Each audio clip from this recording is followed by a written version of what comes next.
Hey guys, welcome to my YouTube channel. In this video I will tell you about how to remap the copilot key on Windows 11. So first of all, step 1, the simplest way to rebind your copilot key is to use Microsoft's free PowerToys app. So you need to get the Microsoft PowerToys app for Windows 11 from the Windows Store. Simply access Microsoft Store by either clicking the store icon on your Windows taskbar or hitting the start and typing store. Then open the Windows Store and search the PowerToys. Install it by hitting the big install button. Step 2, PowerToys should give you the option of immediately launching it after it finishing installing. But if it doesn't, or if you want to find it later, you can launch it yourself. Simply hit start and type PowerToys, then click the PowerToys app in the search results. When PowerToys opens, you will see a welcome message with a guide to how to use all utilities included in PowerToys. They are all useful, but the one we want to use this time is called Keyboard Manager.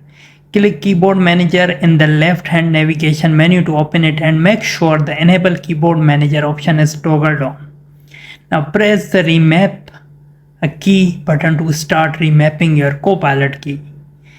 Step 3, now that you have clicked Remap a key, you should see a Remap Keys menu pop up with two lists headed by the term Select and To Send, which denote the key you press and the signal you wanted to send to your PC.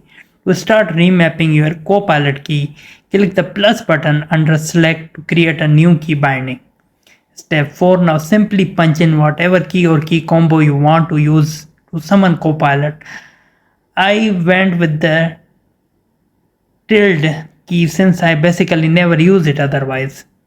And that new key binding will be created with no output. To make it do something, click the select button immediately to the right of the key binding you just created. Then punch in the Copilot shortcut Windows key plus C, click the blue OK button in the top right corner of the Remap Keys menu and voila, you've remapped your Copilot key. Hope you guys enjoy this guide. Hope you guys this guide will help you. So please leave a like and subscribe. Thank you so much.